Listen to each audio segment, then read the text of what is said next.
Hoy vamos a hablar de un tema correlativo al que hemos visto en la anterior clase, en la clase de ayer, que era con respecto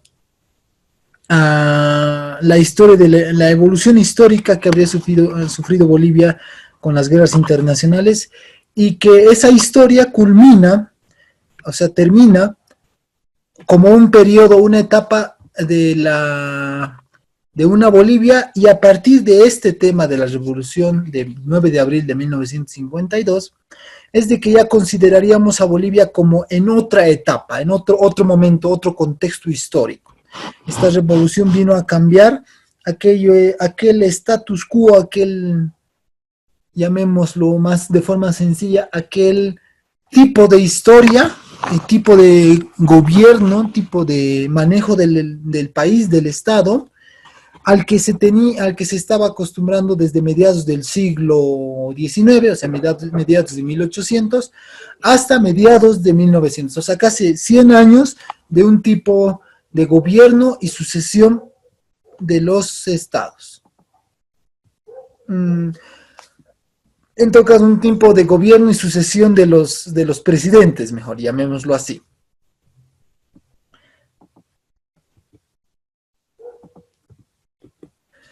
Vamos a resumir, en resumidas cuentas, la revolución del 52, conocida también como la Revolución Nacional de 1952, es un periodo que comprende entre el 9 de abril de 1952 hasta el 4 de noviembre de 1964, un periodo de 12 años y unos cuantos meses más, que es caracterizado por un periodo en el cual el partido político Movimiento Nacionalista Revolucionario, o sea, MNR, es el que tiene el control del Estado durante ese periodo de 12 años. Un periodo en el cual los más grandes dirigentes y cabezas políticas, como eran en ese entonces Víctor Paz Estenssoro y Hernán Siles Zuazo,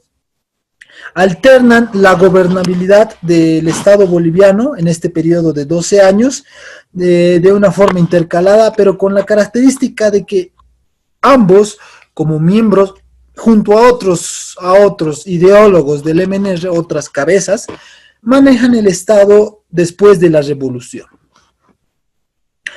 Ese sería el contexto del resumen del periodo. ¿Qué características tiene? Bueno, justamente por esta revolución, en la revolución de 1952, tiene otras características, primordialmente de cambios sustanciales en la forma de la administración del gobierno. Vamos a ver más adelante que se crean se implementa una ideología más socialista nacionalista, o sea, una idea de apertura del gobierno y del Estado a sectores marginados que se tenían hasta ese entonces, como era el sector campesino, el sector obrero y el sector minero. Se los incluye como partes orgánicas del Estado, o sea, como miembros orgánicos y políticos del Estado. Justamente también en este periodo es que se crean instituciones importantes que hasta ahora siguen existiendo, con la característica de supervisar y controlar riquezas naturales, recursos estratégicos, recursos vitales para la economía boliviana, administradas por estas instituciones que son parte del Estado, parte del gobierno. Vamos a ver que dentro de los antecedentes, ya pasando dentro de los antecedentes, los principales antecedentes para la existencia de esta revolución de 1952 fueron principalmente la Gran Depresión económica, la depresión de 1929, que afectó a nivel mundial a todas las economías de los diferentes países. La Gran Depresión, o la caída de la Bolsa de Valores de Nueva York, afectó a las inversiones estatales y a los bancos internacionales que daban préstamos a los diferentes estados, a los diferentes países en desarrollo. Y el nuestro fue duramente afectado, puesto que somos un país en vías de desarrollo, y por consiguiente La depresión afectó principalmente a las divisas extranjeras y las reservas internacionales que tenía nuestro país. Y otro de los antecedentes primordiales que generó la ideología de una revolución nacional, un nacionalismo, una idea más patriótica, fue justamente la derrota que tuvo Bolivia en la Guerra del Chaco. Esta derrota generó una especie de conciencia patriótica entre muchos militares y muchos pensadores e ideólogos que lucharon en la guerra, entre uno de ellos, por ejemplo, el máximo exponente o dirigente del MNR, el doctor Víctor Paz Estenssoro, fue partícipe de la Guerra del Chaco y se dio cuenta de la gran lejanía que existía entre una oligarquía y burguesía que estaba concentrada en las ciudades, que era mínima, y manejaba el gobierno, o sea, manejaba el Estado, frente a una gran mayoría social, campesina, indígena, obrera, artesana, que también participó de esa guerra, pero no tenía la más mínima idea o no tenía la más mínima participación en los actuados democráticos del Estado. Entonces, esa ideología nacionalista que nació posteriormente de la guerra del Chaco, generó ideólogos militares políticos y militares nacionalistas y filósofos nacionalistas, profesionales nacionalistas, y también conciencia obrera, minera y campesina, para gestar esta revolución en 1952. O sea, fueron los ideólogos los que pensaron que Bolivia necesitaba un cambio y abrirse a la gran mayoría de las personas que no participaban de esto. Ahora, dentro de los eventos propios de la revolución de 1952, tenemos de que ya hemos pasado esa etapa de evolución de conciencia nacional que tuvieron muchos presidentes, principalmente Germán Busch y Gualberto Villarroel, considerados también antesalas o héroes propios de la revolución, en una etapa ya en una Bolivia que se encontraba entre la encrucijada de gobiernos tecnócratas, llamémoslo, o sea, de gobiernos, de personajes, de miembros de la burguesía, llamémoslo así. El último de ellos, justamente Mamerto Urrelagoita, de quien enseguida voy a hablar, eran personajes que provenían de las más eminentes familias, grandes profesionales, pero personajes que pertenecían principalmente a una oligarquía, a un grupo de millonarios, de pensadores que estaban muy alejados de la realidad de lo que vivía la gran mayoría de campesinado y de obreros y mineros. Pero ellos administraban. Además, mantenían una estrecha relación con lo que ya hemos hablado anteriormente, con los varones del estaño, que eran los principales proveedores de riquezas del Estado, pero de una manera muy mínima, o sea, una extracción principalmente particular. O sea, las riquezas del estaño, las riquezas mineralógicas se iban principalmente al bolsillo de estos industriales, estos explotadores mineros, y los tributos o los impuestos para el Estado boliviano eran menores. Pero como tenían una excelente relación, llamémoslo así, una excelente relación de aristócratas y oligarcas bolivianos, entre los cuales estaban estos presidentes, los últimos presidentes entre 1939 y 1949 o 1950, es que estos aristócratas bolivianos eran los que administraban el Estado. Pero para una elección democrática de 1951, es que el MNR, junto a Víctor Paz Estenssoro como candidato a presidente y Hernán Siles Suazo como candidato a vicepresidente, ganan la elección de 1951, ganan a través de una elección de votos,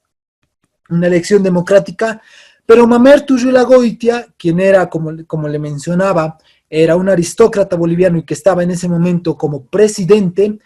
no se atreve a darle, no se atreve a entregar el poder a Víctor Paz Estenssoro y al MNR, que era en realidad,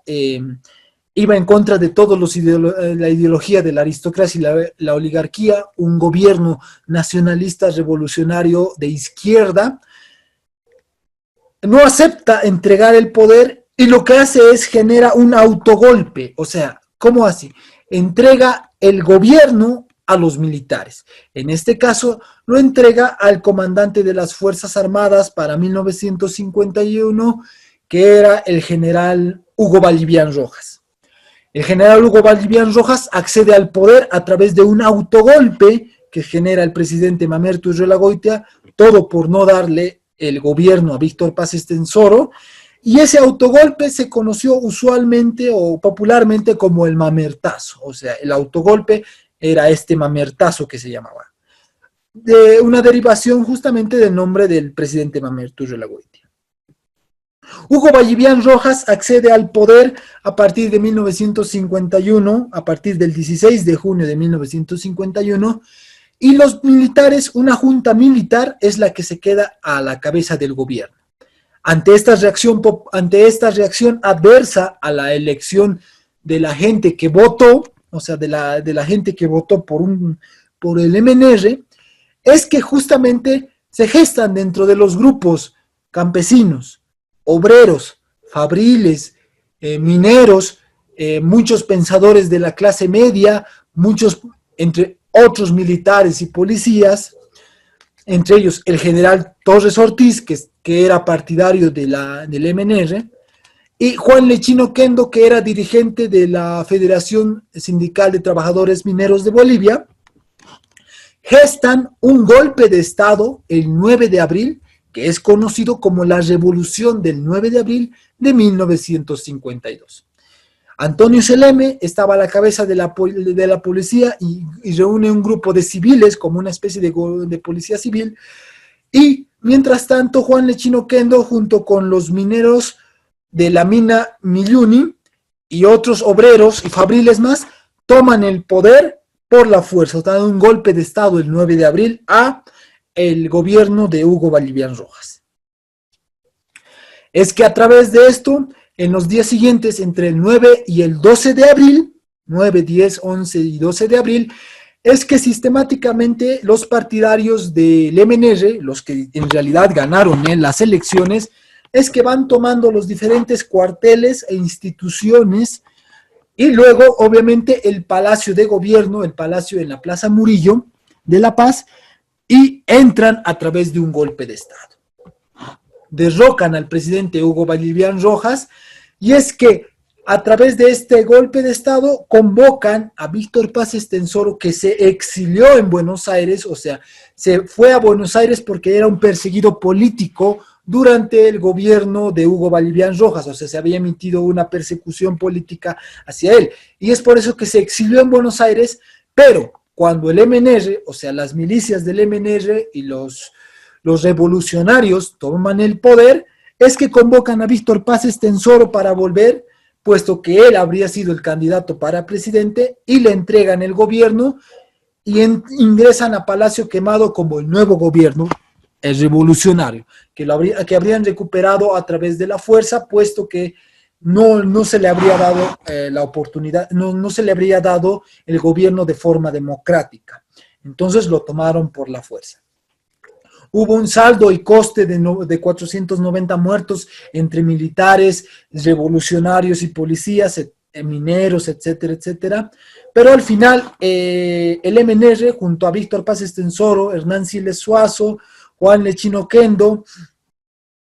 es que ingresan a Palacio de Gobierno y toman el poder. Una vez ya dentro del gobierno,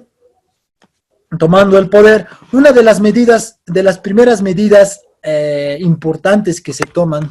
dentro de la Revolución Nacional es la implementación del sufragio universal. El sufragio universal justamente fue la apertura de las grandes masas, de las grandes mayorías, a que puedan emitir su voto a través, para una elección democrática de un nuevo gobierno. O sea, antes existía el sufragio o el voto calificado, que solo eran, usualmente eran solo personas o solo hombres, en este caso solo hombres, que vivían en la ciudad y que tenían una instrucción mínima. En cambio, grupos de mineros, campesinos, analfabetos, indígenas y mujeres no podían acceder al voto, no podían votar. Entonces, se abrió de una gran población de 205 electores, que usualmente era la población que votaba, a más de 1 millón de votantes para mediados de 1950. Es que este sufragio universal le habría dado la potestad al MNR, le habría generado mucho más popularidad, porque se abría a una gran cantidad de personas que puedan acceder al voto democrático. Este voto universal también fue recién implementado desde mediados hasta finales del siglo XX en el contexto latinoamericano. En otros países recién también se accedió al voto universal. Esa fue una de las primeras medidas que adoptó y cambió el MNR, el gobierno del MNR, durante su primera gestión. Otra de las grandes características, mucho más importantes incluso que, tan importante como la del sufragio, no es que mucho más, sino tal vez a la par, es que generaron un actor político muy importante, que hasta ahora sigue siendo bastante relevante en nuestro contexto nacional e histórico, que es la creación de la Central Obrera Boliviana. Para ese entonces solo existía la Federación Sindical de Trabajadores de Mineros de Bolivia, el FSTMB, que agrupaba la mayor cantidad de trabajadores y grupos mineros que